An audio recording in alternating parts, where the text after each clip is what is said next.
Inside the halls of San Diego State University lies a program dedicated to storytelling and pursuing the truth. Welcome to Where You At, a podcast that takes you inside the work of alumni for the School of Journalism and Media Studies at San Diego State. Our goal is to show the success of our alumni, inspire students with the stories, and connect students and alums on a pathway to journalism success. And now, here's your host, Josh Sushan. This week, the Where You At podcast returns. We went on hiatus between the fall and spring semesters, but we are excited to be back with new editions of the podcast every Wednesday as we continue to tell the story of the School of Journalism and Media Studies at San Diego State University. For those of you who are just finding this podcast, or as a friendly reminder, my name is Josh Sushan. I'm your host. I attended San Diego State from 1991 through 1996, worked at the Daily Aztec. I was the editor-in-chief my final year, and was also a part of KCR as well. And normally what we do with this podcast is we interview former students and we talk about their experience as students, what they did to transition into the working world, and then what they are doing now.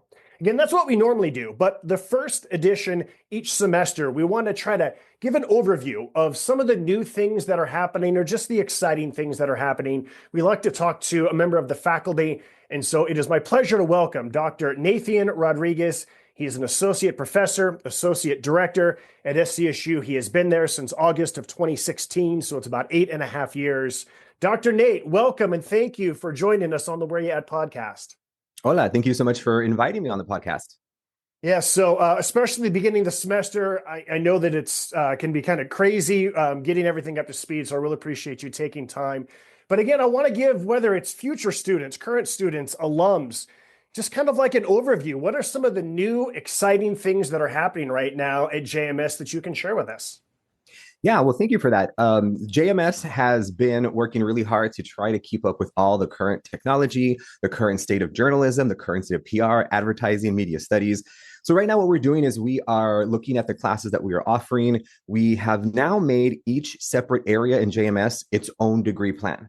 So before, the alum out there will know when they get their degree, it says, BA in journalism with an emphasis in public relations. But now, starting in fall, students who start this fall will be able to get a degree in journalism, in public relations, in media studies, in advertising. So I think that's pretty exciting so that they see that on their diploma as well. We're offering a lot of new classes here. We have the same great stuff that we've offered before, but now we are getting more into the technological advancement with AI. So we have some AI classes being offered. We do have some really great new faculty that have joined us a few years ago that are very ambitious and very much connected with a lot of the latest technology. So we have the AI courses. I myself am now teaching a course on audio production and storytelling. We have now a class that focuses on photography and advanced photography. We have updated a lot of the spaces here in the JMS area as studio spaces. So we do have a more variety of spaces that students can not only sit and do their studies and learn from, but also do their work. We have computers. We have a place that you can record podcast, anything of sound. We get new equipment in so that students can use it in their courses.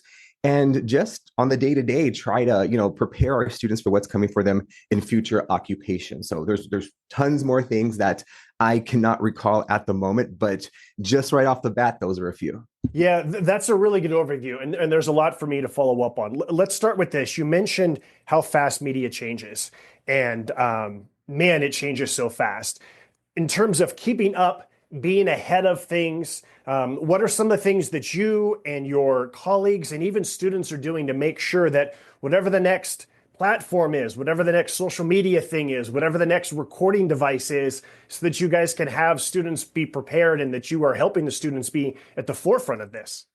Yeah. So, platforms are changing right now. TikTok is under this really strange flux of who's going to take over. And once we know who the new owner or co-owner could possibly be, we don't know what that platform will look like or evolve into. So we always say here at JMS that we create storytellers. So what we're focusing on is the art of storytelling, the art of gathering information, the art of being ethical, being media literate, so that our students, when they create media, they are platform agnostic sort of thing. So we focus on how do you tell the stories? What is the center of what you are doing? And how can you express that on a variety of platforms? As you know, when a student or anybody works for let's say a television station, that person doesn't only need to know how to capture video. They need to know how to stand in front of the camera, how to record, how to edit, how to present it, not just on television, but also on social media platforms, TikTok, Instagram, and so forth. So what we really focus on is the storyteller, the ethical part of it, and media literacy. Okay, so I'm going to ask you this question. I know it's impossible for you to answer this. So that's a great way to set up a question, Yes, right? yeah. Because I'm always curious, like, what do students care about? What are the types of jobs that they're looking to get? And so that's why I say, I know it's impossible because you have hundreds of students. But, I think about, okay, when I was there in the 90s, you had a lot of people who wanted to work for a newspaper or magazine or local TV. And now things have changed so much. What are you noticing if you were to put a finger on the different types of trends of what types of careers JMS students are hoping to pursue? Yes, thank you for that, because trends is definitely the word that we see every semester where students want to go. Right now, I can see that the trends that we are seeing are sports media. Students really want to be more involved in sports, the journalism part of it, but also the creation part of it. How do we also handle the public relation side of it? How do we advertise in sports? Super Bowl, right? Big thing that's about to happen in a couple of weeks. And so students are really excited about creating advertisements or looking at the advertisements that are happening in the Super Bowl. The other thing, too, that students are really focused on is, of course, social media. I mean, just TikTok has exploded, and a lot of students want to know not just how to create videos, but how to create content that's going to attract people to a specific brand. So it's not just about being an individual person, being an influencer. It's about how am I going to gain the information to take that to a company or to a brand so that they are more viable in the marketplace and get that job. So students are really interested in creating videos, marketing the videos. So students, I think right now are really looking forward to more of the entertainment sort of aspect of things. And then now recently, I think in these last couple of weeks, right before the end of the fall semester, right around the election time, more students are also interested in investigative journalism. A lot of our journalistic platforms are starting to disappear or be owned and controlled by very specific people who sometimes the integrity of journalism is compromised in a lot of spaces, or you just can't find them. Because of the algorithms. So we see investigative journalism also something that's starting to come back again, another trend where students really want to help tell the stories that are out there in a more fair and accurate way. I remember as a student, whether it was my fellow colleagues at the Daily Aztec or my professors, and sometimes they would use the word tough. Like, you got to be tough to be a journalist, right? You have to want to pick up the phone over and over and not take no for an answer. And so as I just heard that last response from you, and like the entertainment side and the sports side, that's really good. But I'm glad that you brought up that students want to do these investigative things because it's not easy work. It's not glamorous work. And there's a lot of people that want to discredit your work. And so again, I know that you can't speak for hundreds of students, but in terms of just like the toughness that we're seeing with students and their desire to just kind of dig in an ethical way in order to find these stories and tell these stories properly. Yeah, so I think students, especially in this last couple of semesters, they are what a lot of people are labeling sort of the pandemic, right? Age of students, where they went through the latter part of high school and even the early college years through the pandemic. And I think that created sort of this vacuum of we need to find out what's happening through the media. And so they were involved in watching entertainment, involved in getting their information from social media. And as that sort of evolved and the doors have opened and we've been in more physical spaces and there's more access to see and hear what is happening, I think students are starting to question whether or not that's accurate or not. And so I think what that's instigated is students who want to know what is happening in real time and make sure that's accurate and correct. And so these students that we have now in this particular generation of JMS students are really looking to create that story and tell it in a more accurate way. Now, how do they do that? That's what they're learning here at JMS, right? And so I think really when students are thinking about investigative journalism, they don't really think about the investigative part. That's not something that clicks to them. So you and I know investigative journalism in a very specific way.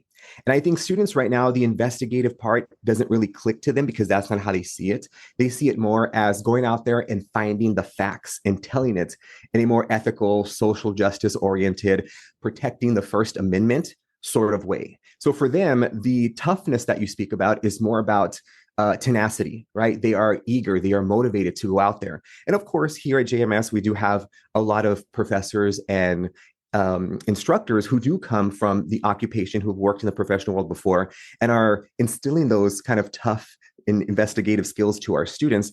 But what we learn from our students is that there is also other ways to approach this and go about it. So the students here that are coming out of JMS, yes, they have that toughness and that tenacity, but they also have this genuine kindness and curiosity that I think is really shaping the future of what our news is going to look like. Okay, I need to talk to you about your class that you're teaching, audio production and storytelling, because after all, I'm hosting a podcast. I also work in radio for my full-time job. So let's pretend like it's either the first or the second day, and maybe I've got the syllabus. If I was a student in your class, Dr. Nate, like what should I or what would you expect to learn in your class on audio production and storytelling? I think students in my class expect to learn a variety of different things. The first thing that I always tell students is, why am I the one that's teaching you? Why am I the one standing up here instructing you?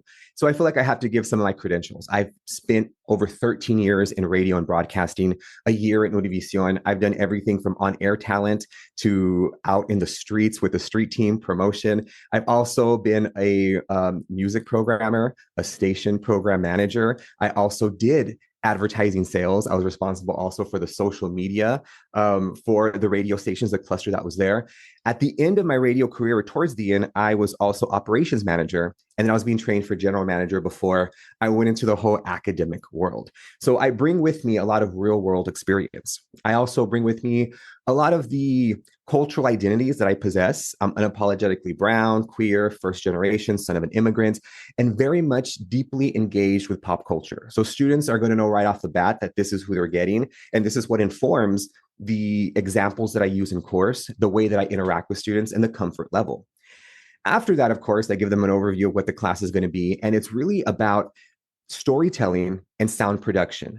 It used to be a radio class, and we've kind of evolved from radio in the digital age to more of a storytelling, platform agnostic evolution of where sound is going. Mm-hmm. Even the terrestrial radio stations that we have now are present in social media. They have stations that stream online. They have apps, and a lot of them do have podcasts and other social media shows that they show just like on YouTube or TikTok and so forth. So the course itself is going to be about telling or instructing students how to be good storytellers, how to get the story, how to put the topic in the middle and build around it. So students are going to learn how to interview. They're going to learn how to write scripts. They're going to learn how to focus on the ethical art of collecting information and telling it. Now, this is not only from a very journalistic perspective. It can also be for students who are interested in media from the entertainment perspective or just from a humanistic approach. So the students in the course are going to get to practice a variety of storytelling techniques, interview techniques. And then after they gather the sound with the microphones and the different instruments that we use to collect the audio, they will learn how to edit. And specifically, we're going to be using Adobe Audition. San Diego State University is an Adobe Creative Cloud campus, which means that our students, staff, and faculty have access to the Adobe Creative Cloud suite at no cost. So Adobe Audition, as I've learned from my radio experience, and even now when I do my podcast, is that is sort of the industry standard. So if students can learn how to edit on Adobe Audition, then they can learn any platform for editing that is out there. So really the first part of the semester is focused on storytelling. How do we do the actual story that we're creating and that we're telling? The second part is really about the editing and the placement on a particular platform. Students will have an episode or two of their own podcast that they do. Then for the final project, they'll be actually marketing that particular podcast on social media and any other types of mediated spaces that they think are important. So the whole class is really this kind of 360 of how are you going to leave this course and be able to create content, edit it, and put it out there. Yeah, I love it. And obviously there's a lot of crossover with what I do, both again on this podcast, also what I do in my own 9 to 5, which really isn't a 9 to 5, but regular job. I'm glad that you brought up the art of interviewing, because it's something that I kind of took for granted for too long in my life. And I'm always even thinking about what's the best way to ask these questions. And I always go back to who, what, where, when, why, how, describe, compare, contrast. And I'm most critical myself, including on this podcast. And even as this setup to this question starts to get longer and longer, I start to feel self-conscious. But I'm just really glad that you're really focused on this, because I really do think there is an art to knowing how much time you have for an interview. Yes. And what's the best way to get information out of people, how to set things up depending on how much time you have. Because there's a big difference between a 2-minute interview with a celebrity on the red carpet and a 45-minute interview on a podcast. What are some of the best examples that you try to utilize in order to help the students get really good at asking questions? Yeah, so I like to start where the students are at, meet them at where they're at. What media are they consuming? What are they watching? Who are their favorite podcast hosts, their favorite media personalities that are out there? And start with that. How are they conducting the interviews? What type of stories are they telling? So that students can start to pay attention. And then I start to give them different examples from a variety of news sources, from a variety of podcast entertainment sources, even the very short sort of social media clips that are cut from different media companies that are out there. So as you mentioned before, right, we have this maybe 2-minute package that's going to air on the television, but then we got to condense it to 30 seconds for social media to really get that out there. So students are going to be engaging with a variety of those things. From the interview perspective, I think first it's about how do we get comfortable in interviews, because there are a lot of students in JMS who want to do all of these great things with media, but they sometimes are just a little bit shy. So it's about kind of breaking the shyness away and learning to tap into their own personalities. We don't want to create these larger than life, cookie cutter sort of personalities out there. We want them to be comfortable with who they are themselves. One of the most important things is for them to be comfortable hearing themselves. I mean, the first time that I heard my voice on the radio, I was like, oh, that is what I sound like. That is crazy. So I think students need that sort of moment to sit in that discomfort with themselves, to learn who they are, how their voice works, how their instrument works, the scripted part of the interviews, and then get over to the impromptu. Because as you mentioned, if they're going to be interviewing celebrities on the red carpet, or even just a radio interview or podcast interview, you have to expect the unexpected. So how do you come back with it? How do you listen to what the other person's saying while still keeping an eye out and be mindful of what questions you need to ask? How do we direct the interview and bring it back to the direction that we want to go without seeming forceful? So those are the different techniques that we're using. And of course, the examples are all around us in social media. I mean, TikTok, be what it may be, is a great space to go and look at a variety of things and understand how the news and different type of information is being presented. Because as we've seen now, over 17% of the United States in general, the population gets their news source from social media, from TikTok specifically. And of TikTokers, 70% of TikTok get their news also from a TikTok personality. So it's not just the traditional announcer anchor type of delivery. It's also this sort of you and me one-on-one conversational type of delivery. Okay, let me touch on a few more topics as well as we kind of bounce around. You wrote a book, it's called Instructing Intersectionality. And this was something that you really want to do to bring into your lectures. Explain what is instructing intersectionality and some examples of how it's practical for your use as an instructor. So first, intersectionality in and of itself is this concept that each individual brings with them a variety of identities, and those identities intersect and overlap to create very unique experiences of oppression and privilege for people. So me, for example, right, I mentioned all my identities earlier. My experiences in life and the way I go through it and the way that I am treated by individuals is very qualitatively different from anybody else. Me and my brother, same household, same everything, very, very two different people. So the idea of intersectionality is that we as instructors, when we're in the classroom, we have a myriad of students that bring all these different identities with them. Some of them are going to be more privileged, some of them less. Some of them are going to want to be more involved with social justice, others with sports, others with just straight journalism. So part of instructing intersectionality is bringing all of these different examples, all of these different cultural aspects into the classroom. And you can prepare for that with the book that I wrote with, I think it was 13 corresponding authors, of how they use different sorts of intersectional strategies in their classroom, because it's important for anybody who's teaching to know that you don't have to be of a specific identity to be able to teach intersectional type of content. You just have to be aware and empathetic of the students, and not only what they're learning, but how they learn. Students are going to learn in a very different way. And so really instructing intersectionality is just being mindful of that, creating a very open space for dialogue that students can explore what they're interested in, how they see themselves, and actually in media, how they see others representing their identities. And be not only media literate in the media that they consume, but also the media that they create. So intersectionality, I think, is a really great lens, not only to teach that, but also to view it from the student's perspective as well. I think these two topics intersect a little bit, but in terms of the pop culture that you like to put into your classes, whether it's this semester, previous semesters, especially if there's one that you're really proud of, taking something that's happening in pop culture, making it relevant from a journalism standpoint. What can you tell us about that? Yeah, so pop culture is all around us. And I can walk into a semester with a whole bunch of examples. I pull from different TV shows, streaming shows. I myself am very interested in Latinx, Latina music. I taught a class on Selena. I taught a class on Bad Bunny, one on Cardi B. And so I bring a lot of those artists into it. We look at their lyrics. We look at the nature in which they're creating music in, the global flow of music in many different directions. But as we go through the semester, different events happen. In the fall semester, the election happened. This semester, we're going to see the Super Bowl. We're going to see the Grammys. We're going to see who knows what else coming out of the political realm. And so it's always about being aware of what's happening around me in that not only pop culture world, but just the world in general.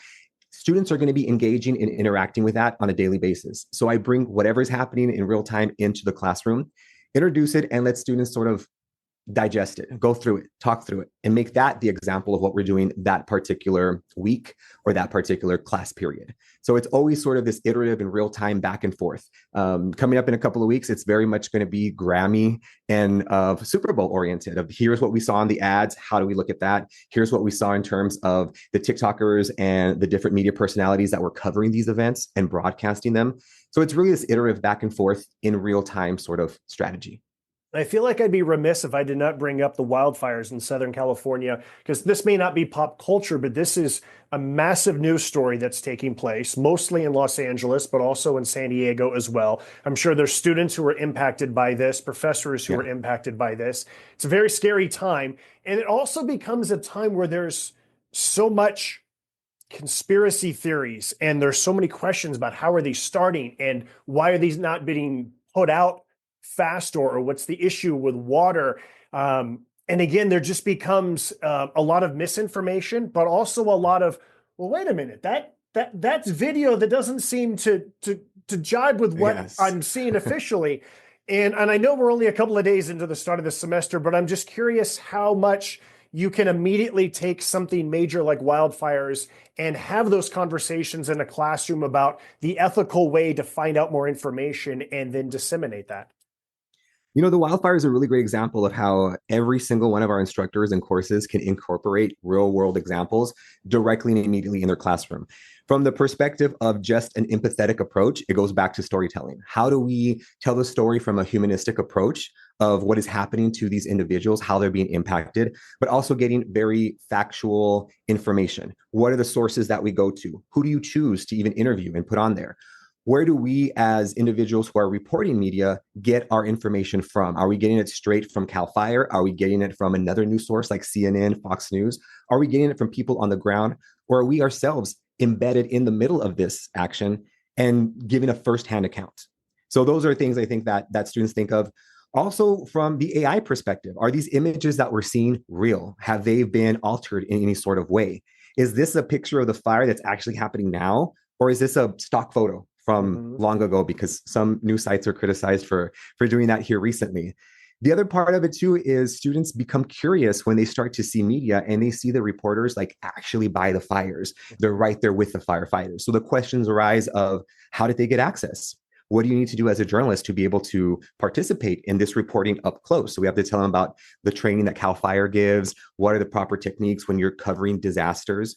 And a lot of things too that I think some J schools miss out on is what happens after a person leaves that news story or reports a lot of tragedy and emotion, because it takes a toll on the reporter. It takes a toll on the person that's covering this.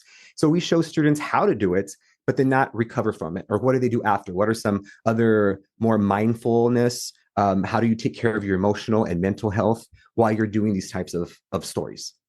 You mentioned AI, artificial intelligence. This becomes such an important topic when you're talking about higher education. And you mentioned that there's a class. I'm not sure if you're teaching the class, but what can you tell us about the class and maybe just the overall view of when is it acceptable for students to use AI and when is it not acceptable? AI is definitely one of those topics that people have various opinions on.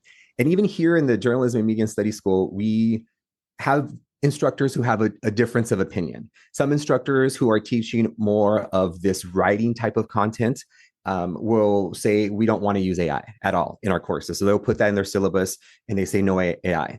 There's other instructors who are very much about AI, like the AI course. Dr. Karen Han is the one who created the AI course here and teaches it. And it's for undergraduates and graduate students as well. And so her approach is everything is going to be AI. You can use AI for every single thing. Then we have other instructors like myself that are sort of in the middle. Like we want to instill critical thinking skills. We want to pull from different examples and show students how to create content on their own, but know that AI is an ever presence and it's always going to be there. And we want students to use it in very responsible, ethical ways. So we show them how to incorporate it in a specific way for different assignments that we do. We give them introductions. Again, going back to Adobe Creative Cloud Suite, we incorporate that into a lot of our classes. In the storytelling audio class I'm teaching, we're going to be learning how to use the new Adobe podcast platform, which is all AI generated, Adobe Firefly. So our policies that are kind of in the middle are, yes, you can use AI, but you use it responsibly. Here are the spaces you can go to. Here's what you can use. Here are the risks. Here are the benefits. And let students themselves become this sort of media literate, ethical individuals who are going to choose how AI is going to be impacting their personal lives, but also their future careers. They have to know how to use AI. They're not going to be viable candidates for any type of job if they don't know how to use it. So here we really take a different variety of approaches, but it's usually those three main things. Either don't use it a lot, or sort of a balance in the middle. But whichever view the professor has, we know that AI is there. We're constantly informing our students and teaching them the ethical perspectives of it. All right, just about going to wrap things up, but I want to touch on a few more topics. First, and I admit that this is a better question for Dr. Temple Northrup than for you, but I'm going to ask you anyways because I'm talking to you. And that is for alums who want to get involved in the School of Journalism and Media Studies, kind of a call to action question. What are the best ways that an alum can get involved to help out yourself and your colleagues? I would ask alum to stop and think about the help that they had when they were here at the J School, and also think about what they wish they had. What we really like for our alum to do is to kind of reach back to the students that we have now and give them some of the life lessons that they cannot learn in a classroom. We have, yes, faculty here who have been in the professional realm, but some of us have been out of the game for a while. Some of us are very local. And we've had a lot of alum who have gone out and done really, really great things, and not just in media, but in a variety of spaces. So what we would ask them to do is kind of send Dr. Northup an email, send me an email, and ask, how can I do a guest lecture? It can be via Zoom, via in person. I have access to this specific journalism space, or I have access to this football space where I'm going to invite people to come and take an inside look. Any access that they have, anything that they can give to our students in terms of experience and life lessons, that I think is the most important part, because as the world starts to shift and we in the J School start to try to evolve and shift with it, we miss out on a lot of things because we're not out there in every single space in the world. And the alum are, and they have access and they have information. They have experience that I think journalism students really, really need. We do not know everything, the few professors that we have. So we want everybody who knows something to contribute. We have a lot of guest lectures. We have a lot of field trips. We have a lot of instances where we take students to KPBS, to the Padre Stadium, where they can interact with other people. So if you have access, if you have experience, reach out and give back. If you, of course, have money, right? You can give that money to the J School so we can build more studios, get more technology so students can get hands-on experience with what they're using out there right now in the occupational world. And if you need an intern, let Dr. Temple know that you need an intern or something like that. If you want to hire someone, keep it in the STSU family as well. Yes, that's good advice too, yes. So I usually like to wrap up these podcasts by asking the former students to brag about someone who they know, because that's the thing we want to do, is we want to just make sure that we're telling these stories about the alums and who are making us proud. I know that you're not a former San Diego State student, but whether it's a current student, a past student who you have instructed, whether it's another faculty member, if you would like to brag about, it can be one, it can be two. If you just want to let people know, like, hey, I'm just really proud of the work that this person has done, and I want to shine a little bit of spotlight on it. I think I will highlight our assistant professors, the professors that have recently arrived to San Diego State within the last 3 years. Dr. Peoples, Dr. Hu, Dr. Han, Dr. Smith, Dr. Evanson. These professors have come in with, yes, some real world experience, but with motivation to want to teach students. They are the ones that are actively out there trying to find guest lectures, creating new classes. They are hungry to teach these students. They give us a lot of their time. They're here at every single J School event. They're supporting us when we have capstone presentations for other areas. They all attend those capstone presentations. They're here for their students. Those select group of professors are the future of the J School, and they are starting off now in such a great way. And I just want to highlight the work that they're doing because it often does get overlooked. And I hope that they all become associate professors really soon and professors and stay here with us for a very, very long time. All right. I like it a lot. Anything else that you would like to mention that I should have asked you, that I forgot to ask you, that you think is pertinent to our conversation? I really don't. I think the school is ever evolving. I think the alumni that are out there listening have a very want to help because they're listening to the podcast to begin with. So I think it's difficult to cover a lot of things. Things happen as they occur. What I do want to mention is that right now, this semester, I think, is a very tumultuous time for a lot of individuals and for our students specifically, and our faculty and staff. And so I think here we are very much approaching what's happening on this campus in a very empathetic, social justice oriented, informative, factual, First Amendment sort of way, because I think right now in the news, a lot of people are seeing what's happening on different college campuses. They're seeing what's happening with different news. And just to know as an alum that here at the School of JMS, we are still teaching integrity. We're still teaching ethics. We're still teaching how to do what you do in the ever-changing times, no matter what they might bring us. All right, Dr. Nate, I enjoyed the conversation. Again, thank you for making time for me in this podcast at a time when it is very hectic at the start of a semester. So thank you so much for being the leadoff guest of this semester's podcast. Well, thank you. I appreciate the invitation. Once again, his name is Dr. Nathian Rodriguez, Associate Professor, Associate Director at San Diego State. My name is Josh Sushan. I'm the host of the Where You At podcast. Appreciate you listening. If you want to recommend a guest to us, whether that's yourself or somebody that you know, definitely get in touch with me, get in touch with Dr. Temple, get in touch with Dr. Nate in terms of how you can give back to the school. Again, whether that is your time, whether that is your money, whether that is equipment, whether that is a job shadow for a day, there's a lot of ways that you can give back. Thank you for listening, and we will talk to you again next week. Thanks for listening to the Where Ya At podcast. This is Devin Watley from the class of 2021. Thanks to Martine Marine for creating the music you're hearing right now, and Alex Piscatelli for her work on the podcast name and artwork on social media. And a reminder to SDSU alums, we really want to know where you're at. Tell us about your career. Get involved in the school. There's many ways you can do this, from donating your time or money, mentoring students, to even speaking in classrooms, in person or on Zoom. Your work can help us grow the program and create more opportunities for our students to succeed. Again, thanks for listening. Subscribe to this podcast. Tell your friends. Recommend us a future guest. And go Aztecs.